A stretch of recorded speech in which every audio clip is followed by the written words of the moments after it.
Sir Maharashtra में तो सीधे सीधे सियासी धर्म युद्ध है, और जो मैंने अभी कहा तहसीन को कि सेकुलरिज्म के ढांचे को किस तरीके से स्वाहा कह के आपने आहुति दे दी है, क्लियर। एक तरफ जहां पर एक रहेंगे सेफ रहेंगे का नारा है, तो दूसरी तरफ 15-15 मिनट की बात होने लगती है। और ये कोई पहली बार नहीं है, असदुद्दीन ओवैसी की पॉलिटिक्स को ये सूट करता है। उनको पता है कि उनको क्या कहना है मुस्लिम वोटर को अपने साथ लाने के लिए, लेकिन इतना करने के बावजूद भी उन पर आरोप ये लगता है कि भाई बी टीम तो ये बीजेपी की ही है। मुझे लगता है कांग्रेस को ज्यादा परेशान होने की जरूरत इसलिए नहीं है क्योंकि वो ओवैसी जी मुसलमान राजनीति करके प्रचारित तो हो गए हैं पूरे राष्ट्र में, लेकिन तेलंगाना में जो हाल का विधानसभा चुनाव हुआ उसमें वो बहुत ज्यादा चमत्कार नहीं कर पाए, इसलिए कांग्रेस को बहुत परेशान नहीं होना चाहिए। लेकिन वो परेशान है, उसको लग रहा है कि महाराष्ट्र में कहीं ऐसा ना हो कि ओवैसी साहब कोई बड़ा खेल कर जाए, पर मुझे नहीं लगता। इसलिए नहीं लगता क्योंकि पिछले 2 चुनाव में जो जितनी सीटों पे वो लड़े उन सारी सीटों से इस बार कम आ गए, 16 सीटों पे आ गए, जबकि वो लोकसभा भी नांदेड़ की लड़ चुके थे, औरंगाबाद की जीत चुके थे, इस बार नांदेड़ से लड़ रहे हैं वो। तो मुझे लगता है कांग्रेस को परेशान नहीं होना चाहिए। कांग्रेस को तो इस पे स्पष्टीकरण देने की जरूरत है कि दिल्ली से जो जिहाद किया गया, जयपुर से जो जिहाद किया गया और उलेमा बोर्ड की तरफ से जो 17 सूत्री मांग की गई है, उस पे कांग्रेस को अपना स्टैंड इसलिए स्पष्ट करना चाहिए क्योंकि देश का नागरिक ये जानना चाहता है कि क्या आप मुसलमानों के फेवर में है या अखंड भारत के फेवर में है। तो सबसे मूल बात कांग्रेस के सामने जो प्रश्न है वो ये है कि आपको उलेमा बोर्ड के मुद्दे पे बिल्कुल मौन साध लेना, मुझे लगता है वो ठीक नहीं होगा, खासकर कांग्रेस जैसे दल के लिए, क्योंकि कांग्रेस सभी जाति धर्म संप्रदाय का दल माना जाता है। मैं कहता हूँ ठीक है, बाकी पार्टियां कहीं ना कहीं उनका सॉफ्ट कॉर्नर हो सकता है, लेकिन कांग्रेस तो छाती ठोक के कहती है कि हम तो सबकी पार्टी हैं। तो यदि आप सबकी पार्टी हैं तो उसके राष्ट्रीय अध्यक्ष को किसी मुख्यमंत्री का भगवा नहीं देखना चाहिए, उस पर तंज नहीं कसना चाहिए। और दिल्ली से और जयपुर से यदि कांग्रेस को वोट देने की अपील की जाती है, उलेमा बोर्ड की तरफ से 17 सूत्री मांग दिया जाता है, तो कांग्रेस को कहना चाहिए कि मुझे इनके मदद की इसका जवाब देना चाह रहे हैं, फिर उसके बाद आपके पास आती हूँ हाजी नाजिम। और ये भी तहसीन साथ में मेंशन करिएगा कि जो ये उलेमा की जो मांगे हैं ये लगभग सिमिलर, वो जो जिन्ना साहब ने जो मांगे रखी थी आपको याद होगा, लगभग उससे सिमिलर नजर आती है। जाहिर है कि इसका एक डीप इंपैक्ट। हाँ जी तहसीन। पूर्णिमा जी मैं आपसे बिल्कुल इत्तेफाक रखता हूँ, ये इस तरह की मांगे बिल्कुल इत्तेफाक रखता हूँ, लेकिन कोई मांगे रखता है उसका मतलब ये थोड़ी कि कांग्रेस उसे फुलफिल कर रही है। देखिए पूर्णिमा जी, मांग कोई भी रख सकता है, आपको ये थोड़ा आश्चर्यचकित करने वाली बात नहीं लगती?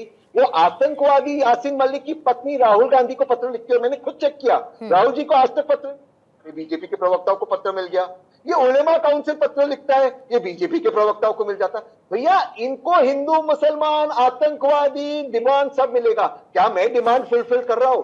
मेरी बात बहुत साफ है, देश चलेगा संविधान से, संविधान से ही देश चलेगा। ये संविधान इस देश का सबसे पाक बुक है, आईन से देश चलेगा। देश ना आरएसएस से चलेगा ना हैदराबाद में एमआईएम के हेडक्वार्टर से चलेगा। ये दोनों तुष्टीकरण करें, देश हम संविधान से चलेगा ना। लेकिन क्या हाजी नाजिम संविधान में लिखा है कि इसी तरीके से बांटते रहो, और इस्लाम में लिखा है कि क्या इसी तरीके से बांटने की बात करते रहो? 15-15 मिनट खाली कर दो, 15 मिनट खाली कर दो, हम देख लेंगे इसके बाद। बार बार ओवैसी ब्रदर्स इस तरीके की बयानबाजी करते क्यों हैं? हाँ पूर्णिमा जी, देखिए सबसे पहले मैं ये कहना चाहूँगा कि देश जब सुरक्षित हाथों में है तो उस सुरक्षित हाथों में होने के बाद हमारी हिंदू बहनों को कहा जाता है कि तुम्हारे मंगलसूत्र छीन लिए जाएंगे। देश सुरक्षित हाथों में होने के बाद यह कहा जाता है कि ज्यादा बच्चे वालों को आपकी जमीनें दे दी जाएंगी। देश सुरक्षित होने के बावजूद यह कहा जाता है कि अगर महंत रामगिरी अगर पैगंबर इस्लाम पर अगर अभद्र टिप्पणी कर देता है तो उनके बचाव में वहीं का एक विधायक आके कहता है कि मस्जिद में घुस के चुन चुन कर मारेंगे। जब देश सुरक्षित हाथों में है पूर्णिमा जी, तो वहीं पर 15 सेकंड की बात होती है। देश सुरक्षित हाथों में होने के बाद वहीं पर जब जम्मू कश्मीर में अगर चुनाव होता है तो उसी मुस्लिम समुदाय के लिए ईद मुहर्रम पे 2-2 सिलेंडर फ्री देने की बात होती है। लेकिन मैं ये कहता हूं कि भारत के अंदर मुसलमानों के हालात कैसे हैं कोई नहीं बात करेगा, क्योंकि सच्चर कमेटी की रिपोर्ट में साफ साफ बात है कि भारत में मुसलमानों के हालात दलित से बदतर हैं। आज भाजपा के पास मौका है, सत्ता के अंदर है, आप आइए सच्चर कमेटी की रिपोर्ट को लागू करके भारत के मुसलमानों के हालात जो दलित से बदतर है अच्छे कर सकते हैं। आर्टिकल 341 को बहाल कर दीजिए ताकि भारत का मुसलमान आगे बढ़े, तरक्की करे, देश में अपना हिस्सा ले। लेकिन ये तो बांटेंगे और कटेंगे वाली बात करते हैं। लेकिन मेरा मजहब इस्लाम कहता है कि हम सब एक हैं, हम ना बांटने की बात करते हैं ना कटने की बात करते हैं। जो इस तरीके की बात करते हैं वो देश के अंदर कहीं ना कहीं हम लोगों को तोड़ने की और हम लोगों के आपस में इत्तेफाक करने की बात करते हैं। और ये कहते हैं कि हाँ देखिए इनके अंदर एक किस तरीके का माहौल बनाना चाहते हैं नफरत का, वो हम बनने नहीं देंगे, क्योंकि ये मुल्क संविधान से चलता है। ये चाहते हैं संविधान को खत्म करने के बाद में बात कहते हैं कि ये सरिया लेकर है। अरे भाई हम सरिया की बात नहीं करते, हम सिर्फ और सिर्फ भारत के अंदर संविधान की बात करते हैं। और इंशाल्लाह जब तक हम लोग हैं भारत के अंदर संविधान है, और जब हम लोग नहीं रहेंगे तो इस संविधान के खुलेआम धज्जियां उड़ा देंगे। जिस तरीके के आज माहौल बनाया जा रहा है देश के अंदर। संविधान की तो खैर धज्जियां कोई क्या ही उड़ाएगा।